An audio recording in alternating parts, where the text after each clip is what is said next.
when you start studying medicine, you know that economically it's absolutely. Or do you think that I'm used to that. And I found that it was such a luxury to be allowed to study for 4 years, and I actually specialized in religious and culturalism, which is even less. But it's so enlightening. The privilege of studying is something that you find interesting, and even though it's you can't really get a job. No, that's the point. No, what are you going to do? Study economics, study accounting, study. And after that, so did you?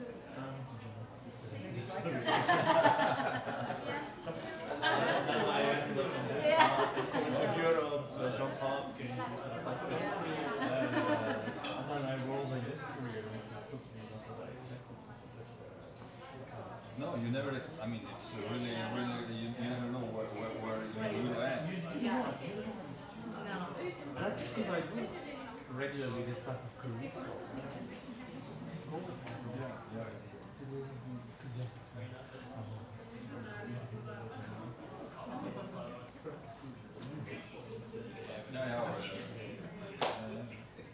There's no guarantee that people like this kind of stuff. No, it sounds good.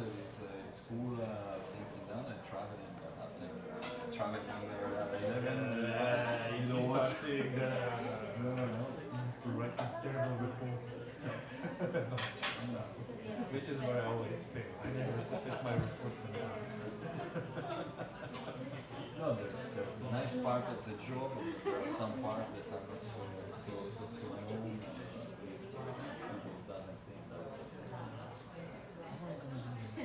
You want to charge the presentation? Is it already charged? It's here. Okay. Do we have I will start by showing I have a beautiful little 3-minute video. Absolutely. Which we prepared last year for a large meeting with the Commission. I just introduce Thomas. You introduce him, and then after the speech, we can have Okay, so I moderate and yes. I changed the order of the slides. Because one of the things didn't make sense. Sorry, I just realized now. I realized that something wasn't adding up. Is it there? All right. Do we have some?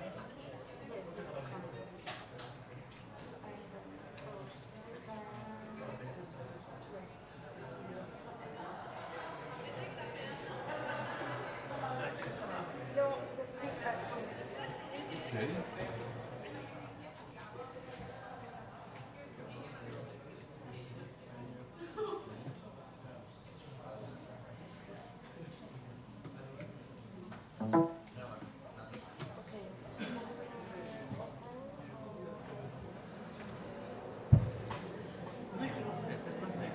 People will not be shocked by anything.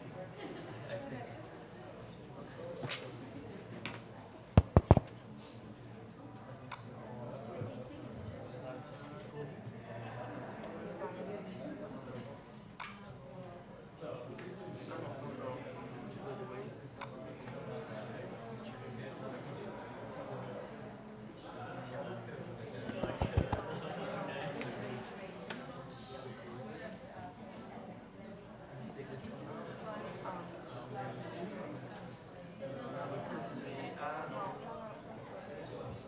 Why don't we close the screen first?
I microfoni sono tutti accesi, ho visto che non si spengono.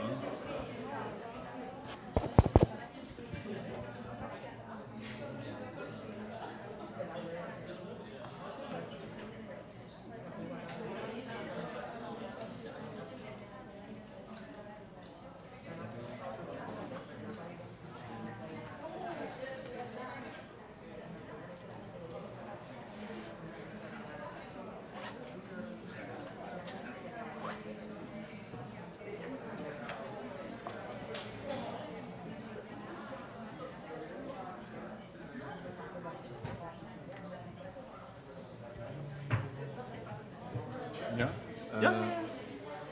Thomas Dedeurwaerdere. But just It's not easy. no, it's You a, know, it's a you bit know, of a no? challenge. I know. I have it here. I beg your pardon for pronunciation. No. Since I the mean, beginning. this is a problem for me working in international relations. It's my name, so everybody calls me Thomas D. Okay. So you can No, introduce me as I will try at least once, and then I will call you Thomas. very good.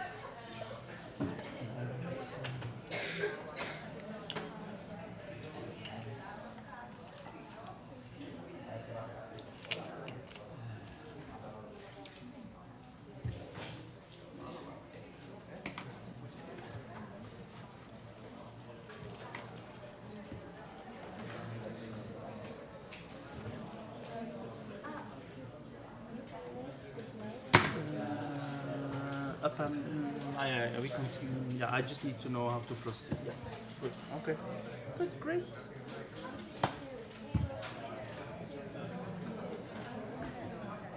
Okay. Yeah? Yeah.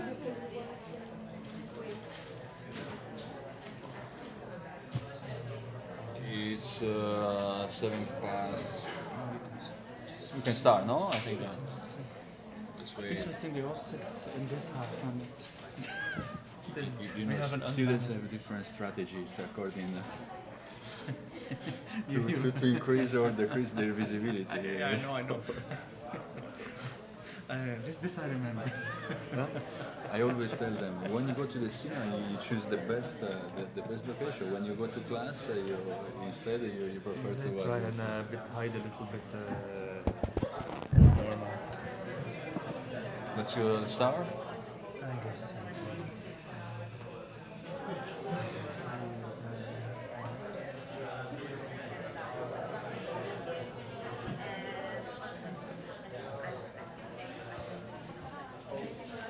What, no? I will just mention Yeah. this part and then some points. That's enough.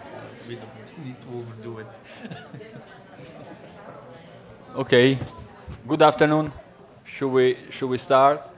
Many thanks for coming. Many thanks to IEMed for the invitation. We have the pleasure this afternoon to have with us Mr. Thomas Dedeurwaerdere. Did I just say well? Okay, sorry. And we will talk about the Western Balkans. Thomas will tell about recent developments on EU accession with respect to this country. Then we will give some insight about 2030 agenda and how it's been approaching in this area. And a final sketch on the role of some international players in the area. Regarding Thomas, it's a real pleasure to have Thomas with us because he has an extensive experience and on the ground. Formerly, he's educated as a historian and further trained in international and European affairs. And he has a 20 years career in working with European Commission and United Nations Development Program.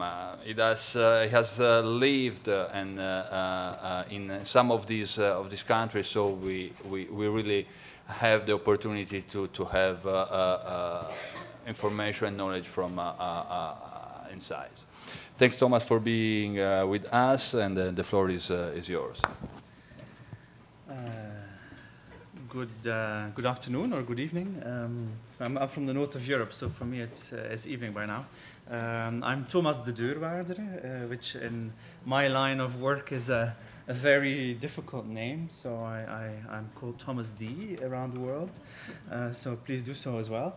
It's my pleasure to be here. I always enjoy meeting students around the region where I work and also in different universities around Europe. So today I've been asked to talk a little bit about the Balkans, the Western Balkans, and what are the perspectives, where they are, what some of the challenges. I've changed a little bit the order of what I will address. I'll conclude with some thoughts on Agenda 2030 and the Sustainable Development Goals, but I think there's a number of answers in them on the challenges that will come out of what I'm going to present today. We can't really talk about the Balkans without thinking about the European Union, and the context is what it is. It's been a challenging few years for policy and decision makers in Brussels and in the EU. The financial crisis is still being felt. There's all kinds of, let's say, institutional uncertainties on the future of the Eurozone and how different member states are operating in it. The migration crisis continues and is really creating cleavages in between member states. There's a north-south divide, there's an east-west divide on how to manage the influx of migration. It's definitely an issue that is not going to go away in the near future at all. So I think we will see for the upcoming European Commission quite a bit of emphasis on this. Brexit, of course, is the most urgent of all these. Let me call it a challenge.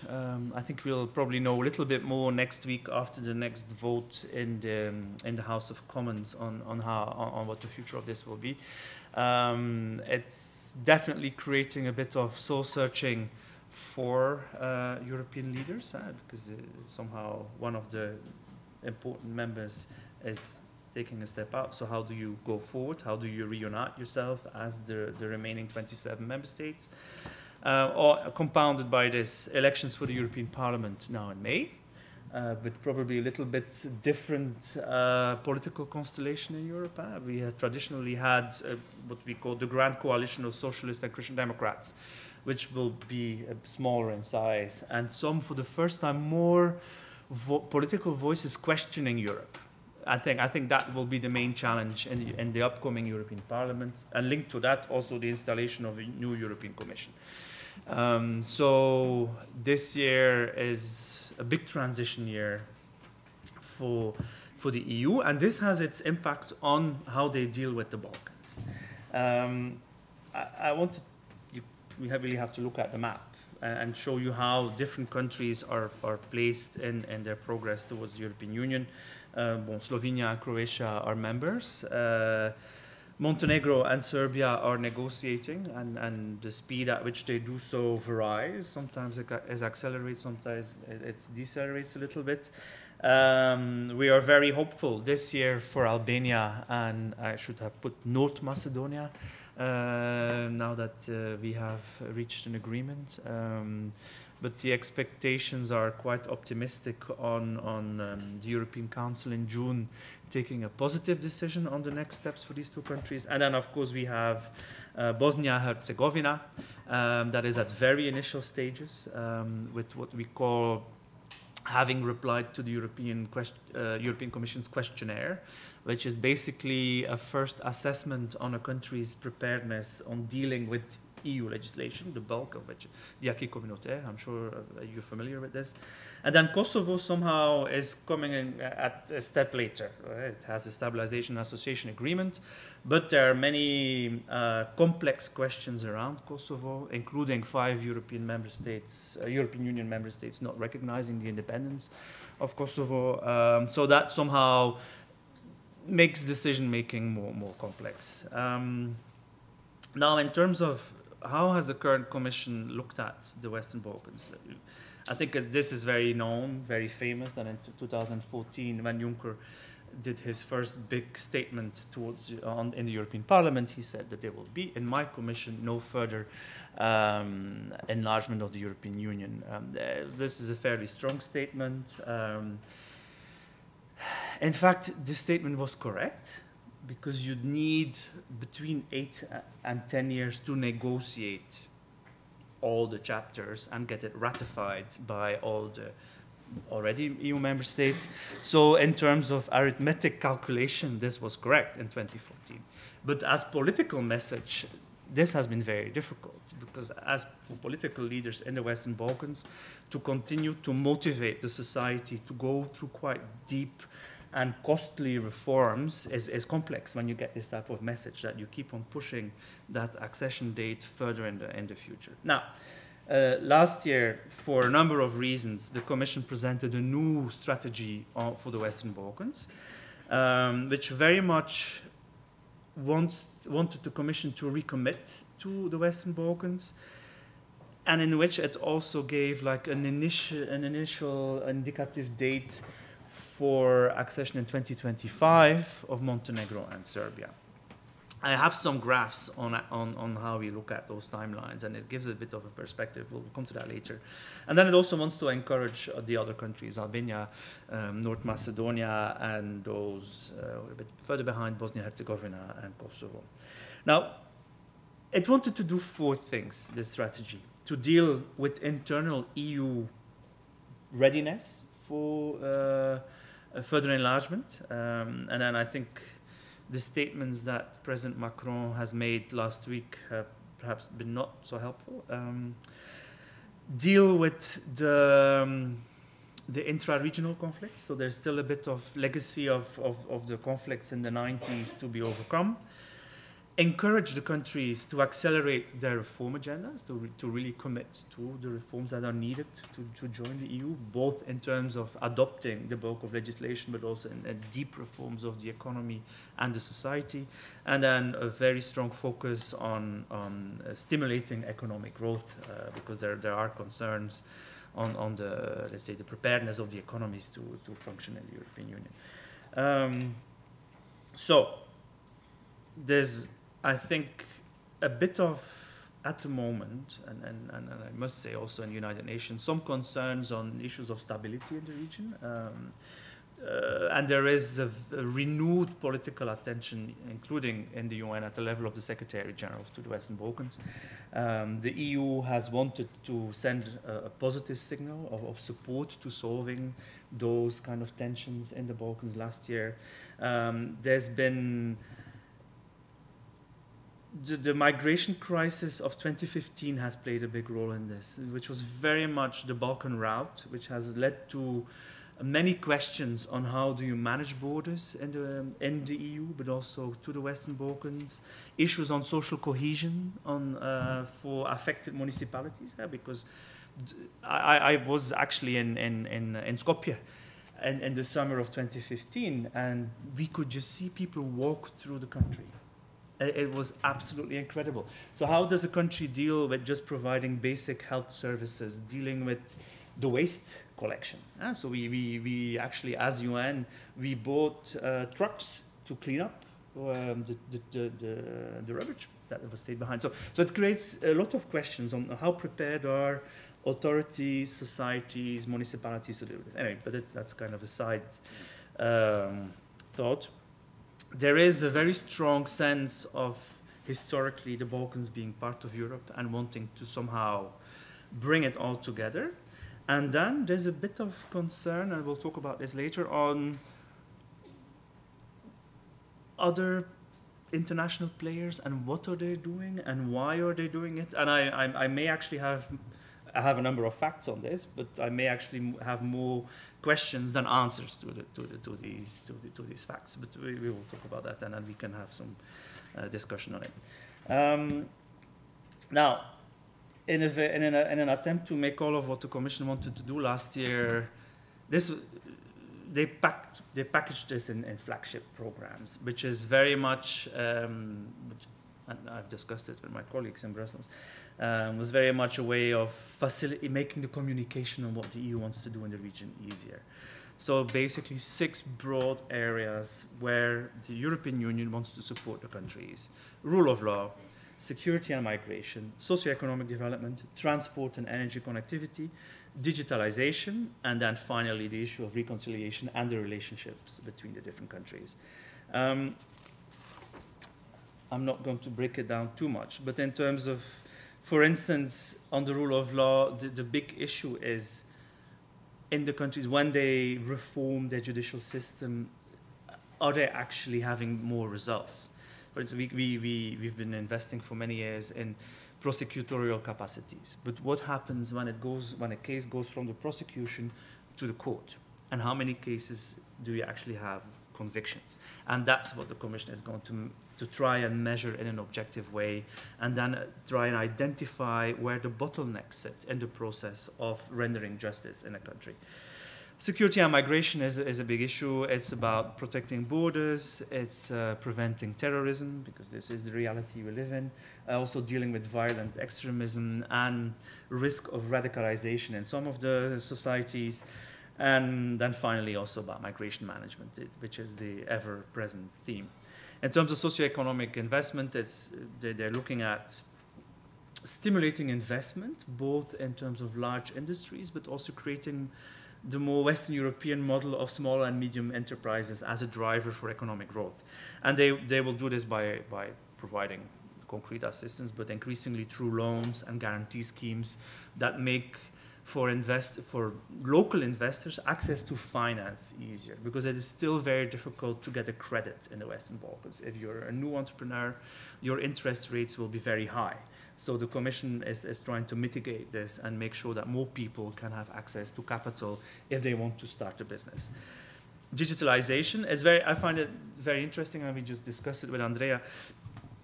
Although people are technically very savvy and they're very engaged on their phones and their computers, we still see that in the Balkans there's a big deficit in terms of digital skills and using digital skills for the industry and for the economy.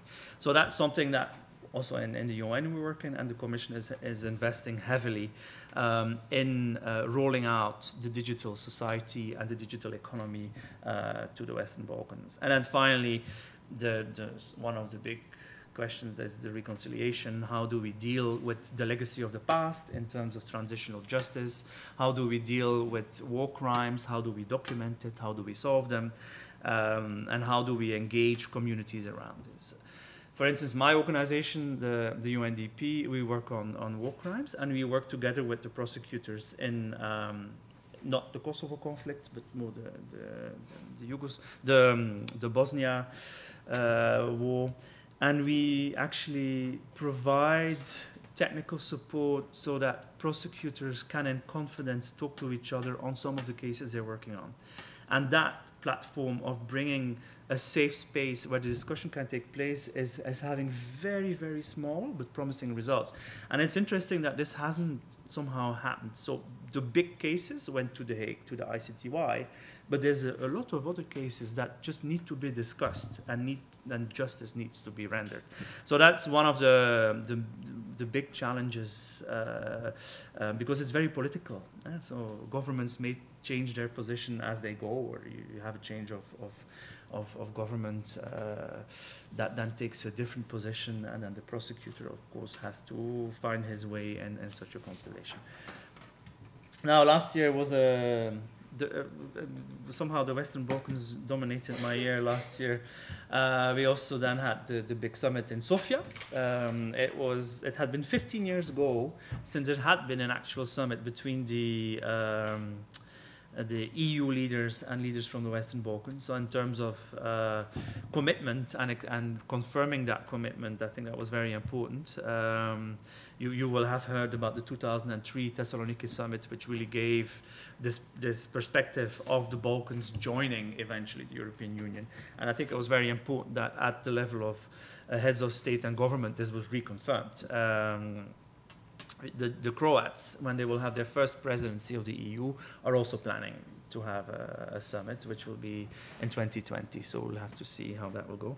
And then there's been, very interestingly, the Berlin process and the London summit.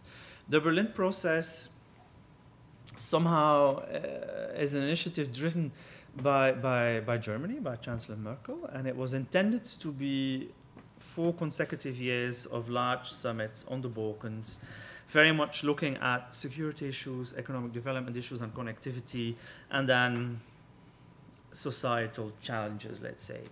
I'll probably look at it here. So last year in London, it was because the 2017 summit had been in Trieste and was very much about the economy and connectivity and working with SMEs in the region. And last year, we were quite engaged in dealing with security issues, both the prevention of violent extremism, but also working on supporting France and Germany in an initiative on small arms and light weapons. And this has a reason, because in some of the terrorist attacks in Western Europe, the arms had come through the Western Balkans. So arms control and destruction of arms, small arms and light weapons became all of a sudden a very strong political driver, and governments felt that stronger support had to be given to manage arms registration, arms destruction, but also control over arms exports, because that will bring me later on to the activities of the international players. So this was meant to be 4 years in a row, but this is going to continue in 2019, and with Poland taking over the presidency, with a summit in Poznan, where the Poles have said that they will look at 4 issues. Again, economic development, connectivity. The connectivity is very much investing in energy, transit, and in transport, highways, border facilities, and so on. Excuse me. Then working with youth and culture to bring young people together, what we call the people-to-people contacts. And then finally, the security issue, as I just mentioned, stays there. I want to look a little bit now. We've now looked at all of that, what the EU does, different positions, different processes, but what are based on my own experience and on literature review, what are the challenges at the moment for the region?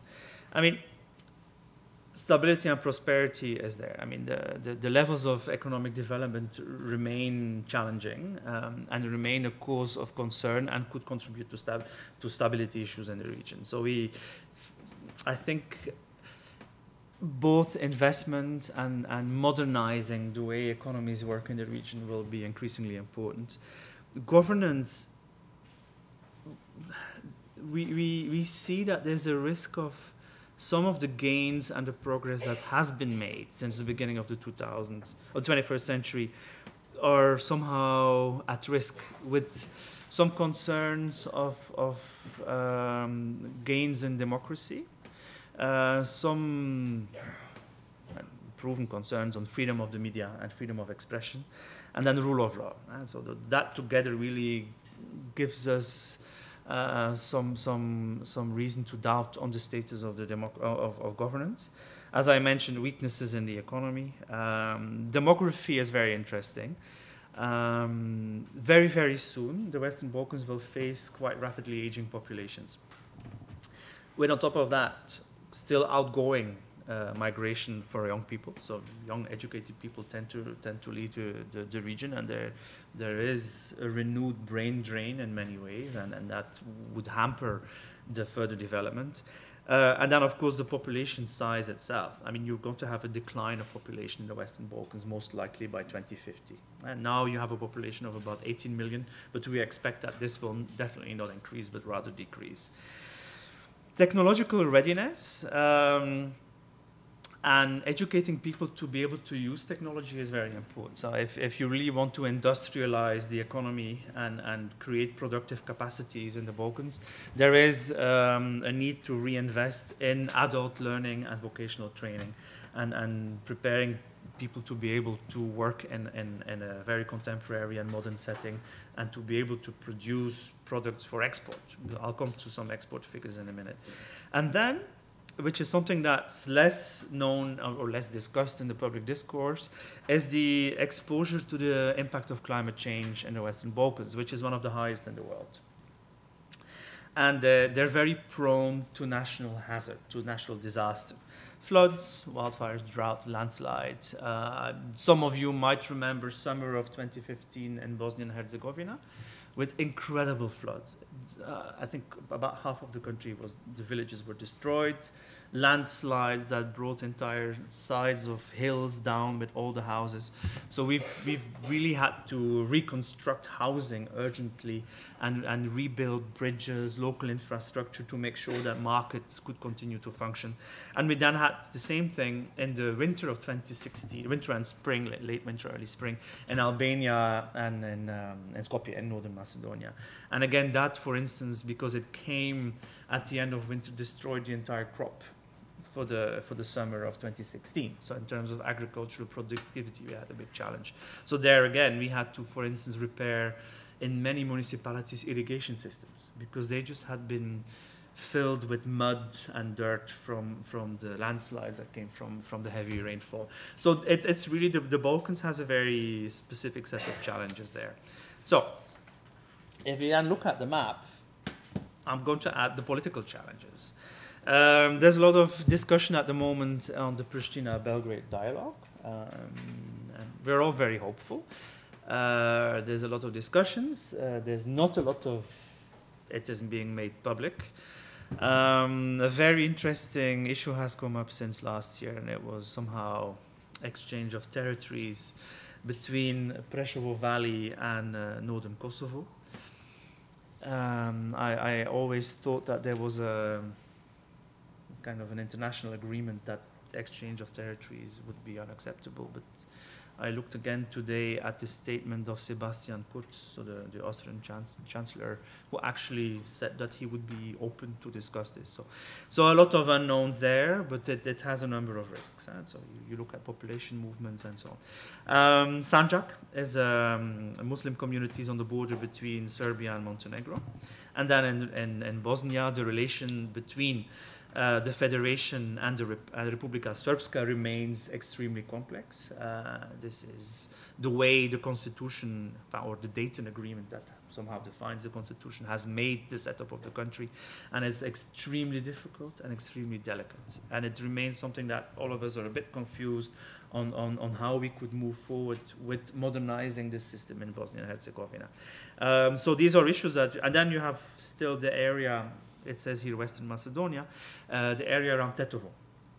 This is an Albanian area in North Macedonia, where in 2001 when there was kind of Macedonia almost on the brink of a civil war, the main problems were there, and there remain concerns on the stability there. So that gives you then, in addition to my kind of more, let's say, my technocratic challenges, the overall kind of the bigger politics of the region. Now, I mentioned governance. Now I want to look at the next one. So, and the challenges it had. This graph shows you where the region is compared to the EU. So the first bar is all of the EU, and then the second bar is the so-called the new member states, but I really don't like using this terminology anymore because since 2004 they're part of the EU, no? And then the performance of the Western Balkans, and if you look at it, they're really quite behind on averages for governance indicators. These are World Bank figures, and they collect opinions on regulatory equality, voice, and participatory democracy, political stability, effectiveness of governance, rule of law, and then corruption issues, businesses, official figures, and then they interview random people. So they do a data collection exercise on this. So this shows you where the region stands and what they should aspire to. If you look at the previous slide, it shows you how they compare to where Bulgaria, Romania, and Croatia were at the time when they became members of the European Union, which it really shows you that there is still issues with domestic political stability and how political parties operate in both in the coalition and in the government, but also in parliaments. We have seen walkouts and severe problems in the parliament in Skopje, but also in Pristina. Voice and accountability. So this shows that people don't feel that they can participate in decision making, and they feel very alienated from the political class in their countries, and that's a real concern. We have programs that work on this, especially at local level. So we work in municipalities on how the municipal leaders can engage with the citizens in their municipality on setting of priorities for the community, and then actually running social service delivery programs, environment programs, school issues, and so on. And that we see that there's some good results, so that people feel closer to the cycle of decision making, budget allocations, and then they feel that their concerns are being taken into account by the political leadership. Now, I also wanted to show this third chart 3 here on progress in the area of rule of law, and it shows you that wider area within governance, rule of law is a big concern. You can see that Montenegro is a little bit more advanced, but that throughout the region there's really big challenges on both judiciary corruption and organized crime. And then Kosovo is somehow at early stages of its development in these areas. But, then this shows you an interesting, I found it quite interesting, a calculation how many years it would take the different countries to reach the governance levels of, again, Bulgaria, Romania, and Croatia at accession. And that will then bring us back to the 2025 date that was given last year. So this kind of gives you a scenario starting in 2016, which would show that Montenegro would need 10 years and Bosnia-Herzegovina up to over 20 years. So it's Montenegro, Serbia, Albania, Kosovo, North Macedonia, and then Bosnia-Herzegovina. That's the blue bar. If you take out our issues related to voice and accountability and political stability, you would go significantly faster. So in terms like Montenegro would actually be ready or have the governance standards of the 3 countries that we're referring to within a few years, and then most of them would need about 10 years. So we can extrapolate that, suggesting that Montenegro and Serbia could potentially be ready by 2025 to join the EU is actually a valid case. For the other countries, there's other factors, and but it will take more time. But I think that what the Commission has made last year as a proposal is probably accurate if things stay on track as they are. Here, I really want to look some weaknesses in the economy. I discussed low levels of industrialization. There's a high public debt. This is also related to the biggest part of the economy is the public sector. So to be able to employ all these people, debt is being made, and that is not very sustainable. But what I really want to look at here is the labor market. Unemployment figures are about 20%, and then youth unemployment is on average for the region between 30 and 40%, and in Bosnia and Herzegovina and in Kosovo up to 60 to 70%. So we have a significant challenge on how do we create a future for young people in the region. And it's really, the labor markets are quite rigid, and the school system prepares people perhaps not in the best way they could for the jobs that are available. So there is a bit of work to be done with the labor authorities on matching the demands in the labor market and the skills that the system in terms of formal schooling but adult learning provides. So I think I can, and then the lack of opportunity creates also a very strong informal sector. So people really try and work, but they work in undeclared work in very vulnerable job situations that doesn't give them long-term perspectives in their home country. So that's why the levels of out-migration remain quite high. this, I think I really just wanted to show you some elements of how, if you wanted to invest in the region, how free are you? And even myself, I was actually, I knew, for instance, that in terms of property rights, the region wasn't performing very well. So that is a very big impediment to people investing. So if you're not quite sure that what you're investing and your property is going to be protected by the judiciary and the legal system, is really going to not necessarily make it very easy to get people interested in investing in the region. Financial freedom, I also find quite interesting that the level of performance was that low. And then also I was still a bit taken by that the performance on tax burden was quite good. I mean, it is true that despite having quite high income tax, the fiscal system to attract companies to invest, like corporate taxation, in some of the countries is quite low. Also by creating what they call special economic zones, so where you get tax breaks and special, let's say, fiscal arrangements in certain parts of the country, and then you build your company there. You have this in Serbia and in North Macedonia. But that it would give this type of kind of rather encouraging results was an interesting, even for me now, when I reviewed some of the literature, I found it quite interesting to see. Now, all of this is done. We're thinking about all these issues in terms of looking when and how can these countries join the European Union.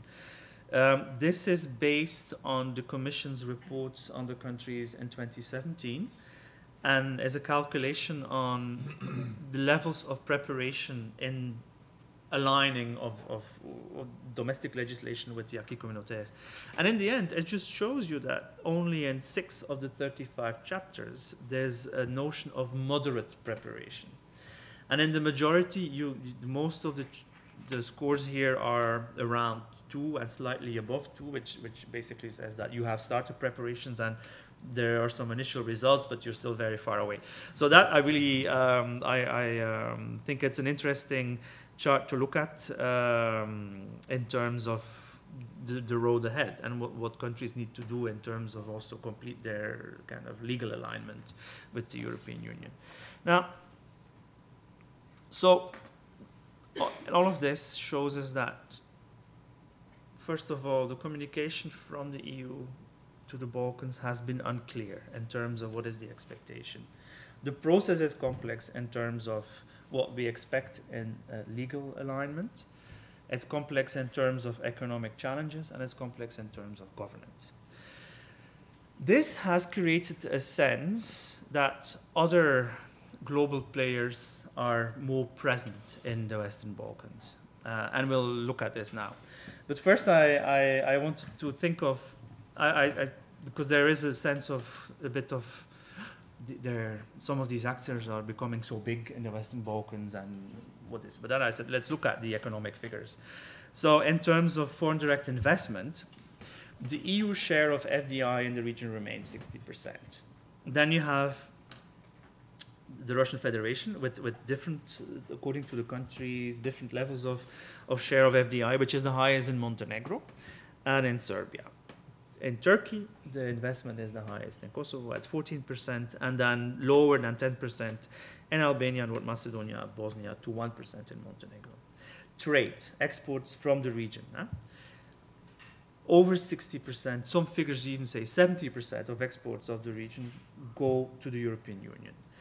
And to the other players, it is less than 2%. 2% of trade with China, and then 1.7 and 1.9 with Turkey. This is fairly limited. So I want to calibrate what I'm going to say about these international players in the region by showing you also the facts on the economic participation. So what we talk most about is the role of the Russian Federation. I think this has become more prominent since somehow East and West fell out over Ukraine. So the East-West dialogue somehow with the crisis in the Ukraine has become more complex, and working with the Russian Federation is challenging. However, Russia has always had strong ties with the Western Balkans. This has been so since the 19th century. There is some kind of cultural proximity. There's political familiarity. There's energy connectivity. A lot of the energy comes from Russia. Even Russia's national security strategy talks about Slavonic or Slavic solidarity, which plays a role in this perception that the Russians are playing a big role in the Western Balkans. Now, but what is really the issue here? I think there's two big things. By investing in the region, Russia gets access to a number of energy providers and affiliated companies. So it goes from the buying of NIS, the Nafta Industria Serbia, which is a big petrochemical company, but then that comes with petrol stations and all kinds of supply functions and transit functions. There's transit energy, there's investment in nuclear energy even in the Western Balkans. So this the energy discussion is a foreign policy tool for the Russian Federation. But what is the main concern still for the Russian Federation is NATO expansion.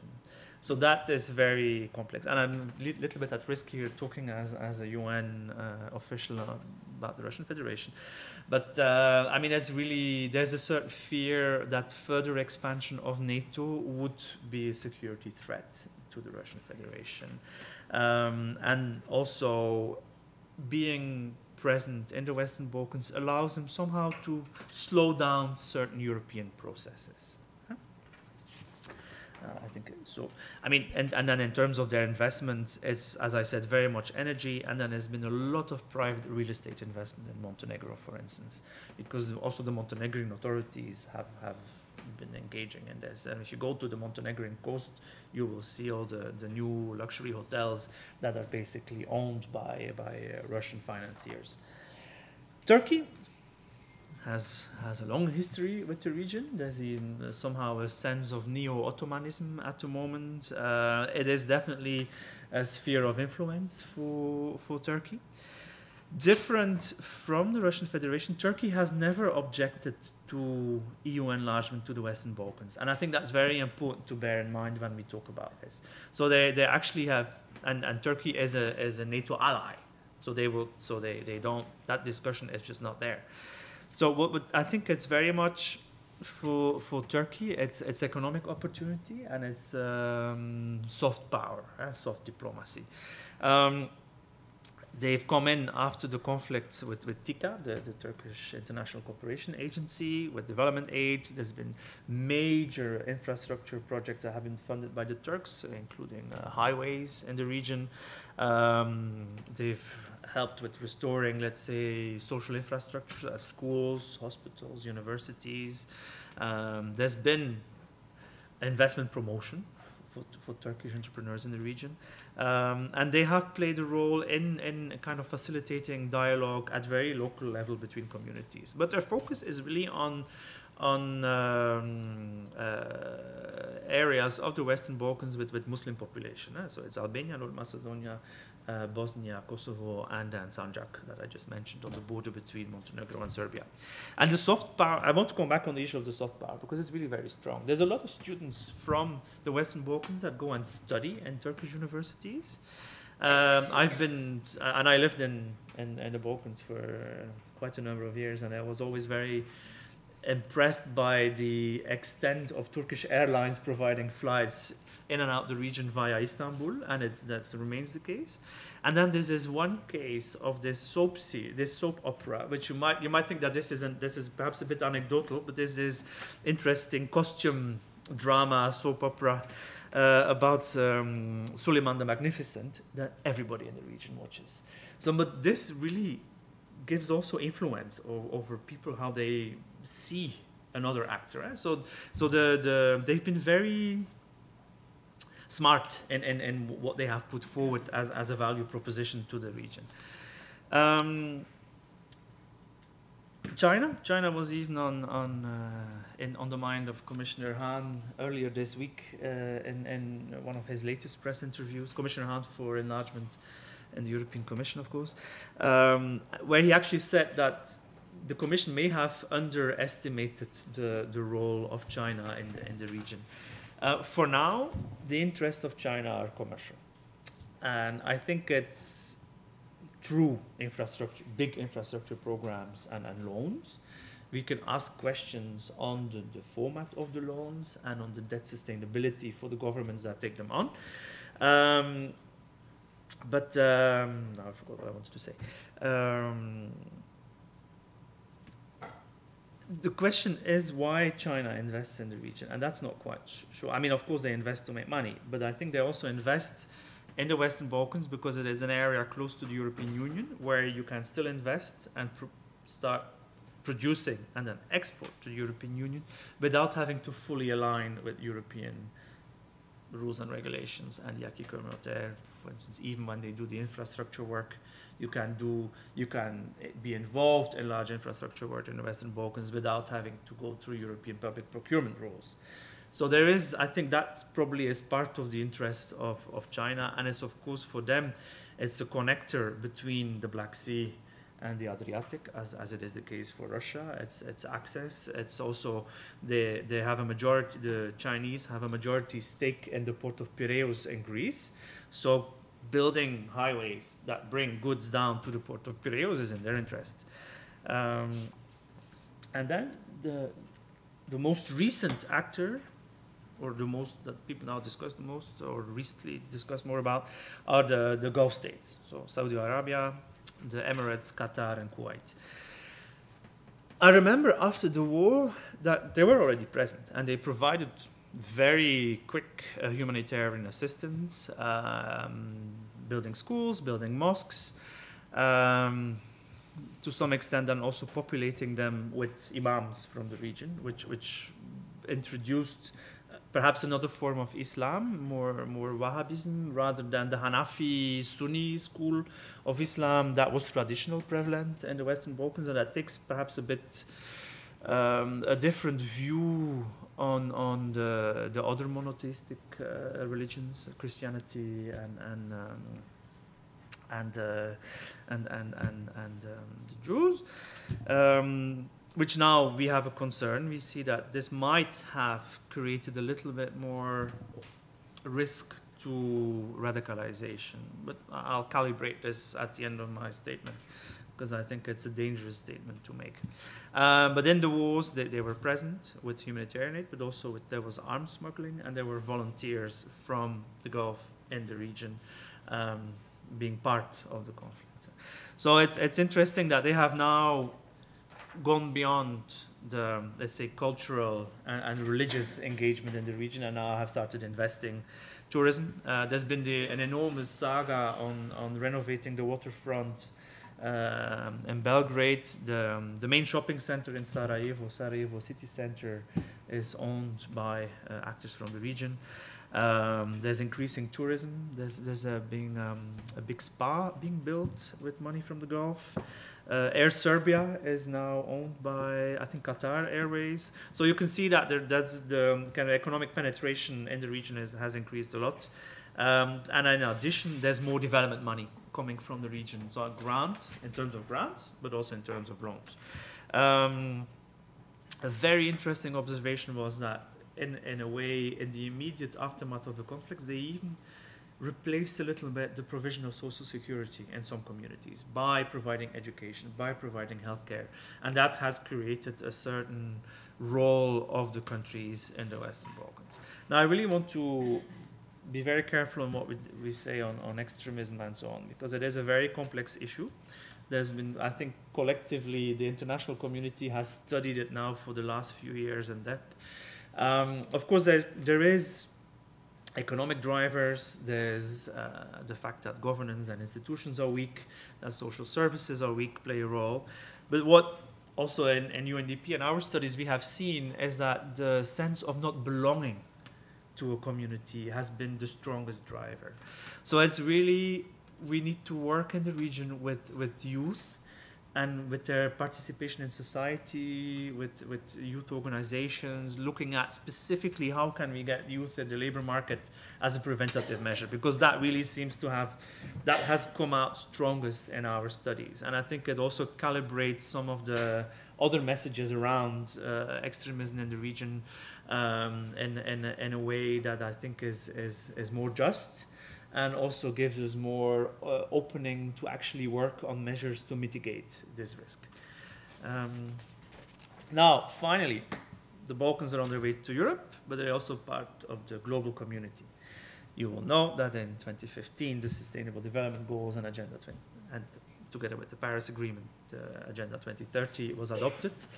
And it's been very interesting. So we see that whilst countries in the region, of course, their main policy focus is joining the European Union, but they're also quite committed on the issue of sustainable development. They also want to have a voice in the global community. And they think, in some cases, that's varying degrees of intensity, but they see this also as a voice to the world. For instance, Albania is very, very committed. Albania and Montenegro are the two frontrunners in the region on SDGs, and we do a lot of work with them, and I think the results will be quite interesting. So you know that there's 3 dimensions in sustainable development. You basically have a cycle of economic growth, social inclusion, and then environment, climate change issues. So you really have to address the 3 together to have a sustainability, so to make sure that your investment in your development stays on a longer term. So you have to go hand in hand, and it's a little bit complex to articulate programs that are able to do so. They've been broken down in kind of a slogan-esque, the 5 Ps, people, so end of poverty, equality, social inclusion, prosperity, so economic advancement, socio-economic advancement, peace. The peace pillar also includes governance issues and rule of law issues. Partnerships, which means that we all have to work together. Developed countries with industrialized countries, donor organizations, implementing organizations, basically. It's a large-scale global partnership and a commitment to advance. And then planet. How do we make sure that the future generations have sufficient natural resources to be able to live on the planet? Now, in the region, I will just go directly to my policy recommendations because I've spoken long enough. We've done studies in each of the countries, with the exception of North Macedonia, to looking at how can we accelerate the implementation of the goals. And we really have identified a number of areas which I think also answer a number of the questions that I've put out as I talked. That where should we invest our efforts in reform effort? So basically, as economic and social transformation, taking into account that you're going to have less people with your migration flows and that your population is aging, advancing in working with technology and training people to work with technology through stimulating entrepreneurship, adult education, vocational education and training, and then digital literacy, so beyond using Twitter and Facebook, but actually how do you use the digital economy to your benefit and your society? Increasing your investments in research and development and innovation, so go away from very kind of still old school industrial complexes, and then finally work on the issue that I've mentioned, the climate change impact in the region with mitigation strategies, so basically how do we prevent furthering of climate change, green economy, and then low carbon society. So basically, because there's still a heavy carbon footprint in the region, to some extent connected to fossil fuel subsidies, but that is quite a complex discussion, which I think we will leave for what it is today. So I would leave it at here. I think this gives you a little bit of an overview of the different processes that are going on, some of the main challenges and how I see them, and then some of the answers and recommendations to policy reforms that we have put forward to our partner governments. So thank you. So there's questions or observations, please. Many thanks, Thomas, for your brilliant overview. On the regions, you touch very interesting points. I have some questions, but if we have questions from the audience, I would prefer to let first the audience to intervene? No, okay, so it's okay, thanks. The micro is going to come, yeah, thanks.